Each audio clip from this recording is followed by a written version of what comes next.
Pemirsa, kami lanjutkan kembali informasi untuk Anda di Selamat Pagi Indonesia. Kementerian Agama berkomitmen mengawal beragam program Astacita pemerintahan Presiden Prabowo Subianto dan Wakil Presiden Gibran Rakabuming Raka. Ya, kita simak informasi berikut.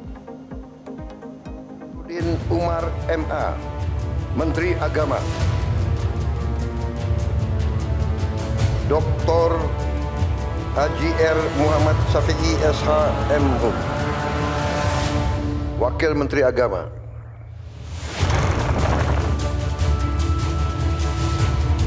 Tanggal 21 Oktober 2024, Presiden Prabowo Subianto dan Wakil Presiden Gibran Rakabuming Raka resmi menyematkan jabatan dan amanah kepada anggota Kabinet Merah Putih. Di antaranya ada nama Nasaruddin Umar yang diyakini membawa angin segar bagi Kementerian Agama bersama wakilnya Muhammad Syafi'i. 3 bulan setelah dilantik, Kementerian Agama menciptakan berbagai inovasi yang berdampak langsung pada masyarakat, khususnya dalam bidang ibadah haji dan pendidikan agama. Di antaranya, pemerintah Indonesia dan Arab Saudi secara resmi telah menandatangani MOU terkait penyelenggaraan ibadah haji tahun 2025.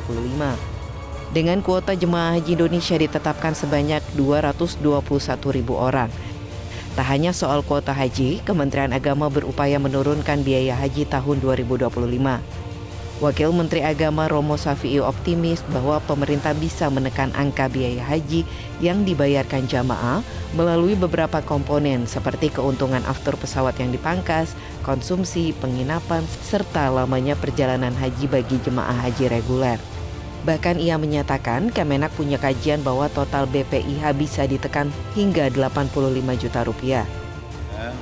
Presiden kita Pak Haji Prabowo Subianto ingin agar haji tahun ini lebih berkualitas. Tapi pada saat yang sama, beliau juga melihat banyak kos yang bisa dirasionalisasi sehingga kualitasnya makin baik, tapi harganya makin murah. Kemudian yang kedua, agar pelayanan haji kita di dalam negeri dan di Tanah Suci khususnya, itu benar-benar menggambarkan tupoksi dari pelayanan. Di sisi lain, Kementerian Agama berkomitmen menuntaskan sertifikasi guru yang ditargetkan selesai pada Desember 2026. Menteri Agama Nasaruddin Umar mengatakan upaya penuntasan sertifikasi profesi akan meningkatkan profesionalisme guru madrasah dan agama, baik Islam, Kristen, Katolik, Hindu, Buddha maupun Konghucu di sekolah umum. Kami berikan waktu 2 tahun. Insya Allah kalau perencanaan kita ini 500.000 guru madrasah tambah 123.000 guru PAI itu, insya Allah kita akan beres. Kementerian Agama pun memastikan turut berkontribusi dalam program makan bergizi gratis guna mencegah stunting anak-anak Indonesia. Tim Liputan Metro TV. Wah, Jason, ini berarti banyak banget juga ya, cukup banyak program-program dari Kementerian Agama yang nantinya akan dijalankan di pemerintahan Prabowo Subianto. Betul, ini banyak sekali PR-nya, mulai dari tadi kuota haji disinggung sedikit, kemudian berkontribusi bersinergi dengan kementerian lain terkait dengan pendidikan, guru-guru madrasah, sampai dengan program makan bergizi gratis ya. Nah, pemirsa, jelang 100 hari pemerintahan Prabowo Gibran, sejumlah kementerian telah melaksanakan beragam program di masing-masing sektor. Ibadah haji dan pendidikan agama menjadi salah satu sektor yang telah berjalan dan menjadi perhatian publik. Seperti apa evaluasi dan tantangan ke depan pendidikan agama dan kebijakan berkaitan dengan program untuk kemaslahatan umat di bawah kepemimpinan Presiden Prabowo Subianto dan Wakil Presiden Gibran Rakabuming Raka? Kita akan membahasnya bersama dengan Wakil Menteri Agama Republik Indonesia Muhammad Syafi'i dalam segmen Ketok Pintu Mengawal Astacita Bidang Agama. Ya, kita langsung sapa. Selamat pagi, Valen. Bisa Anda gambarkan saat ini sedang ada di mana Anda dan apa kira-kira yang mau Anda bahas bersama dengan Wakil Menteri Agama pagi ini? Karena kawin sama NU. Selamat pagi Jason, selamat pagi Glory, selamat pagi pemirsa. Tadi kita sudah dengar ya, ada banyak sekali ternyata pekerjaan rumah yang jadi PR-PR dari Kementerian Agama. Tentu semua kementerian punya hal yang sama, tapi ini sebenarnya tujuannya adalah untuk menyukseskan pemerintahan Prabowo Subianto dan Gibran Rakabuming Raka. Untuk siapa? Sudah pasti untuk rakyat. Nah, daripada kita bingung atau mengira-ngira, soal Kementerian Agama kita tanyakan yuk kepada yang duduk di pucuk pimpinannya juga, ada Wakil Menteri Agama. Hari ini saya ada di kantor Wakil Menteri Agama Republik Indonesia saat ini. Dan ini pintunya nih kelihatan Wakil Menteri Agama Republik Indonesia, pemirsa. Jadi kita punya Wamenak yang baru, namanya Romo Syafi'i, akrab disapa dengan sebutan Romo.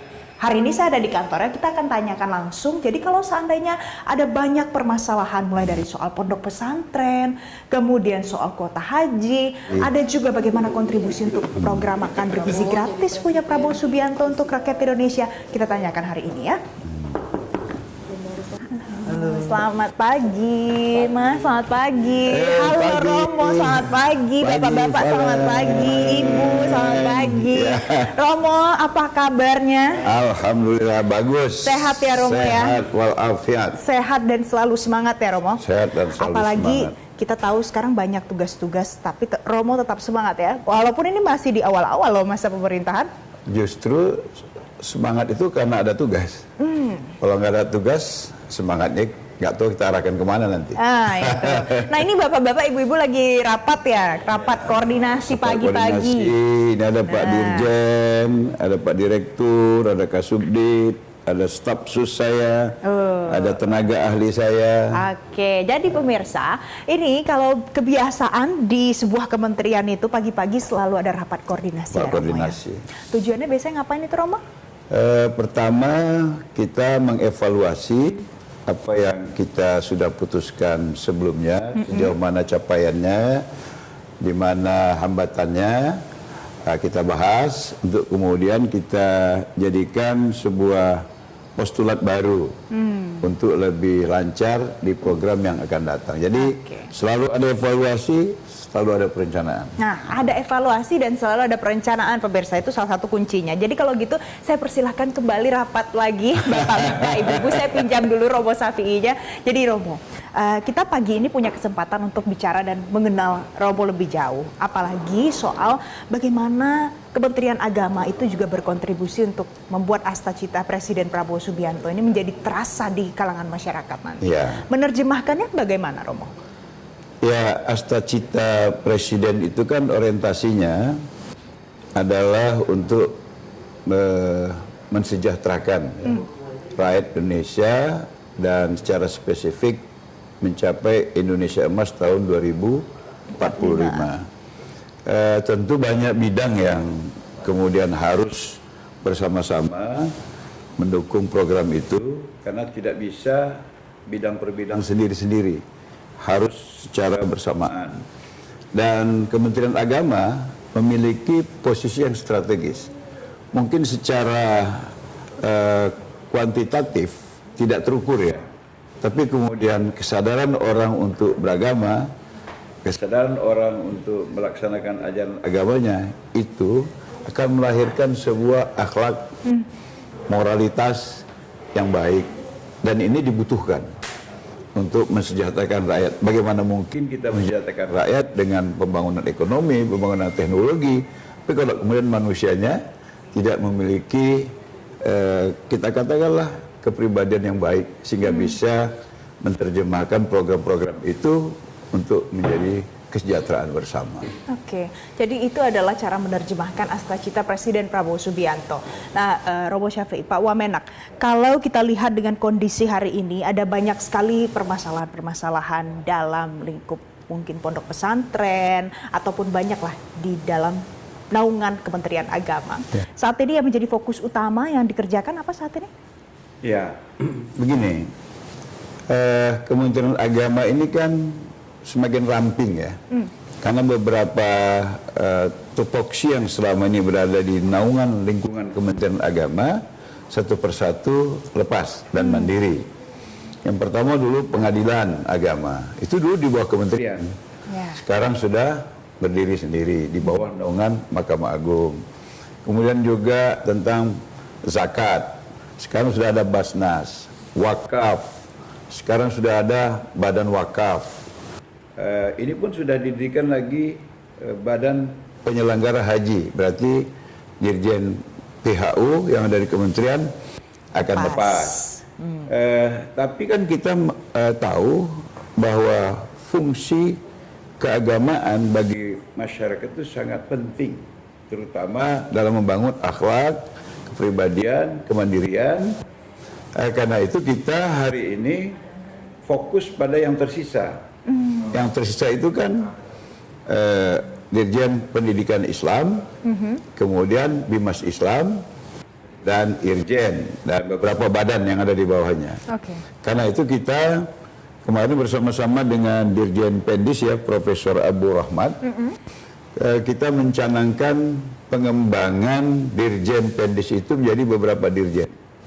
Pertama Dirjen pesantren, kemudian rencana juga akan ada Dirjen Pendidikan Tinggi Keagamaan, dan juga ada Dirjen Pendidikan Dasar dan Menengah Keagamaan.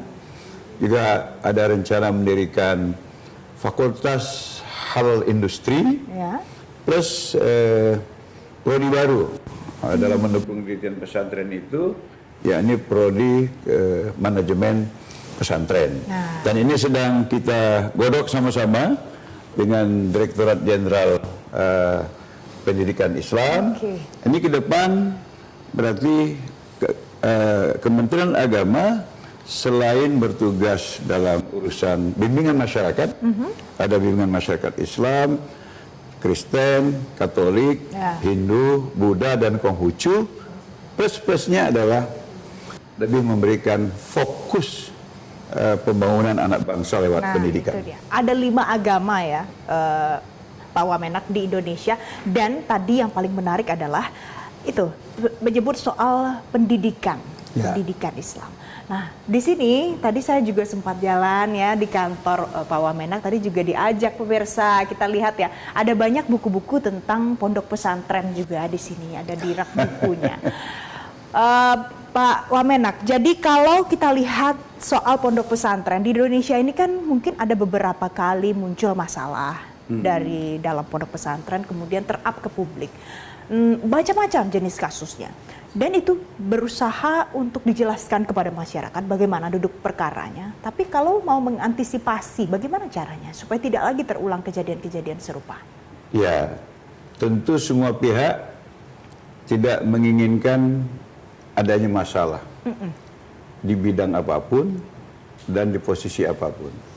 Tetapi kayaknya kesalahan itu adalah pasangan dari kehidupan kita. Sehingga kesalahan itu ada dimanapun dan ada di posisi manapun, tidak terkecuali di pesantren.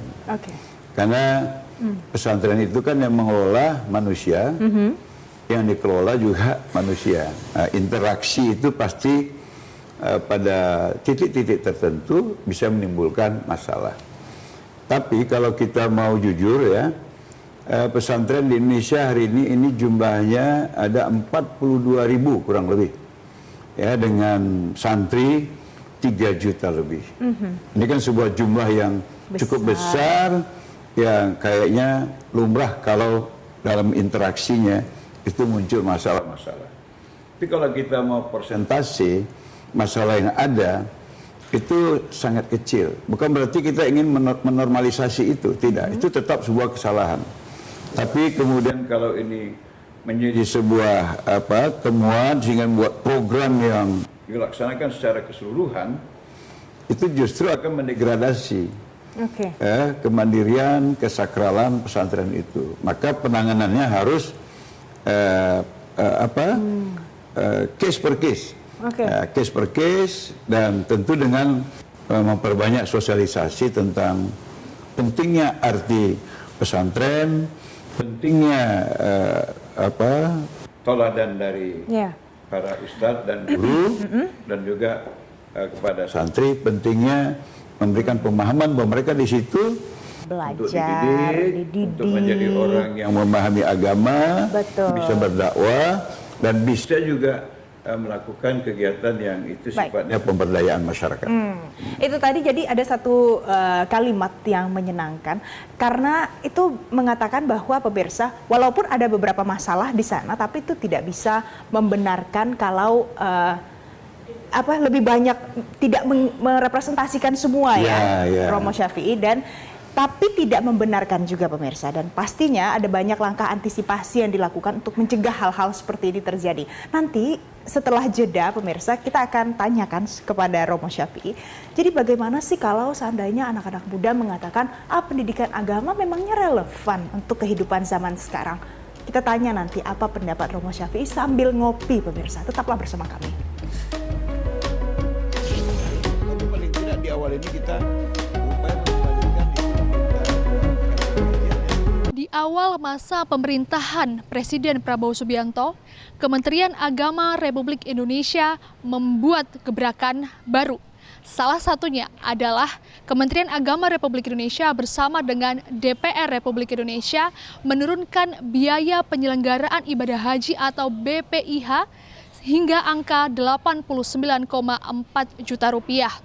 Biaya ini turun sebanyak 4 juta rupiah dari biaya penyelenggaraan ibadah haji yang sebelumnya berada di angka 93,4 juta rupiah.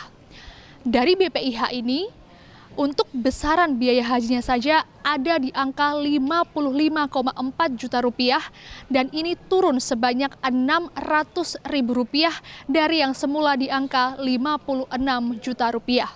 Selain itu, Kementerian Agama juga bertekad ingin menyelesaikan sertifikasi terhadap 500 ribu guru madrasah. Nah lantas, atas kebijakan ini, seperti apakah tanggapan dari masyarakat? Berikut cuplikannya untuk Anda. Nah ini di sini sudah ada salah seorang warga nih. Halo Mas, selamat siang. Dengan siapa Mas? Dengan Saiful. Ya, Mas Saiful, ini kan biaya penyelenggaraan ibadah haji turun ya Mas, dari angka 93 jadi sekarang 89 jutaan. Ini gimana sih pendapatnya sebagai warga? Saya baru dengar ya, tapi kalau emang turun buat dana hajinya, keberangkatannya ya lumayan seneng sih. Jadi buat saya insya Allah kalau mau berangkat haji jadi bisa nabung dengan tidak terlalu banyak. Tabungan saya cukup karena udah nominalnya udah turun harganya kan. Nah berarti Mas, untuk kedepannya harapannya seperti apa sih untuk penyelenggaraan ibadah haji? Harapan saya tuh pelayanannya lebih diketat lagi atau lebih diperbaiki lebih bagus lagi lah gitu sih. Kedepannya lebih baik lah. Itu suatu kabar yang gembira tuh. Ya jadi lebih bagus lagi itu programnya gitu. Nah berarti Pak, untuk penyelenggaraan haji kedepannya nih Pak, itu Bapak harapannya gimana sih? Berharapnya dari pemerintah gimana? Itu ya lebih baik lagi ya. Koreksi lagi. Ya kan kemarin ada kekurangan tahun depan ya lebih baik lagi gitu aja. Ini kan Kemenak mau mensertifikasi 500 ribuan guru madrasah nih. Dari masyarakat gimana melihat ini? Untuk siapa tuh? Untuk guru ya. Untuk guru madrasah ya bagus sih Mbak. Jadi memuliakan guru gitu ya. Nanti lebih banyak lagi mungkin yang pengen jadi guru agama ya Mbak ya. Untuk saya pribadi sih bagus itu. Untuk pemerintah sekarang ya. Nah itu tadi adalah wawancara kami dengan beberapa orang warga. Rata-rata dari mereka ini menyambut baik terkait dengan penurunan biaya haji yang dilaksanakan oleh Kementerian Agama Republik Indonesia bersama dengan DPR Republik Indonesia. Jadi mereka berharap dengan adanya penurunan biaya haji yang hingga 4 juta ini, nantinya pelayanan haji juga tetap akan maksimal bagi seluruh jamaah. Dari Jakarta, Rona Marina, Febri Septian, Metro TV. Nah, pemirsa, kalau pagi ini saya ngopi paginya sama Romo Syafi'i ya. Romo, tadi itu kan disebut ya, kalau seandainya sekarang kan harga untuk naik haji itu sudah turun. Ya. Bagaimana sih masyarakat bisa menyikapi hal ini? Apalagi kan antusias pasti kan mau naik haji. Ya.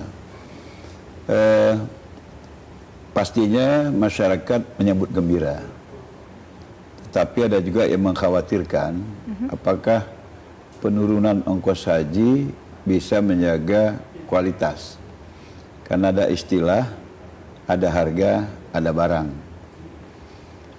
Kita dari Kementerian Agama memberikan jaminan bahwa penurunan harga ongkos haji yang 4 juta lebih itu bahkan itu belum optimal. Sama seperti yang disampaikan oleh Pak Prabowo Subianto, beliau meyakini masih ada lagi biaya yang bisa dihemat sehingga ongkos haji bisa lebih turun. Sebenarnya dari mana reasoning kita bisa menurunkan ongkos haji dengan jaminan pelayanannya tidak turun? Pertama, itu kita belajar dari dana efisiensi. Oke. Dan efisiensi itu adalah selisih antara nilai kontrak yang sudah diputuskan oleh Panja dan Kementerian Agama dengan nilai yang dieksekusi ke vendor. Itu selisihnya tahun 2023 lebih 1 triliun. Waduh. Dan 2024 itu lebih 600 miliar. Oke. Berarti masih ada selisih antara nilai kontrak dengan pembayaran langsung kepada pelayanan yang kita terima. Dan itu yang bisa dimaksimalisasi supaya lebih hemat kan situ lagi. nampak masih bisa dihemat. Supaya lebih mendekati angka yang sebenarnya, kan begitu. Kan ini berarti tidak mengganggu pelayanan. Kemudian yang kedua, sekarang para penyedia jasa pelayanan haji, kemarin saya ketemu Menteri Haji Arab Saudi, dia secara terbuka mengatakan sebenarnya seluruh vendor yang ada di Arab Saudi ini berusaha mati-matian untuk bisa diterima oleh pemerintah Indonesia agar mereka diberikan kesempatan melayani haji Indonesia. Kenapa? Karena haji Indonesia terkenal tertib. Haji Indonesia terkenal taat aturan dan selalu tidak ada masalah. Bahkan dia bilang kalau jemaah haji dunia ini macam jemaah haji Indonesia, Arab Saudi nggak perlu menteri haji lagi. Gitu. Ini sudah bisa berjalan dengan baik. Jadi semua vendor itu sekarang berlomba-lomba sehingga kompetisi harga. Mereka dengan harga yang lebih murah, dengan sukses story mereka melayani negara lain itu ditunjukkan kepada kita. Akhirnya kalau ini kompetisinya berjalan sehat, harga bisa semakin turun dengan pelayanan yang lebih baik. Yang lebih baik. Nah, gitu. Itu adalah bagaimana sebenarnya kita bisa memahami kalau mungkin biaya haji itu masih bisa diefisienkan. Masih bisa diefisienkan. Dan ini Pak Presiden sangat meyakini. Dan saya sudah terjun ke lapangan selama 9 hari dengan 25 pertemuan pemangku kebijakan haji yang ada di pemerintahan Arab Saudi. Terima kasih Romo Syafi'i. Mungkin kita masih punya banyak materi bahasan yang bisa ditanyakan sama Romo Syafi'i. Cuman pemirsa karena keterbatasan durasi ya Romo Syafi'i, nanti kita akan bincang lagi dengan Pak Wamenang. Tapi itu tadi adalah bagaimana sebenarnya dalam jangka panjang dan juga jangka pendek seorang Wakil Menteri Agama ini bisa menerjemahkan asta-cita Presiden Prabowo Subianto. Semuanya memang ditujukan ujung-ujungnya untuk rakyat. Demikian hari ini segmen Ketuk Pintu untuk Anda. Saya mau kembalikan lagi ke Jason dan juga Glory yang ada di studio. Baik, terima kasih Valen yang sudah bincang-bincang pagi ini bersama dengan Wakil Menteri Agama di kantor Kemenak RI. Semoga apa yang sudah dibahas tadi benar-benar bisa terimplikasi ya dampaknya ke masyarakat. Dan kemudian salah satu PR-nya tadi soal kuota haji dan juga biaya haji ini benar-benar dampaknya bisa terasa di masyarakat. Jelajahi cara baru mendapatkan informasi. Download Metro TV Extend sekarang.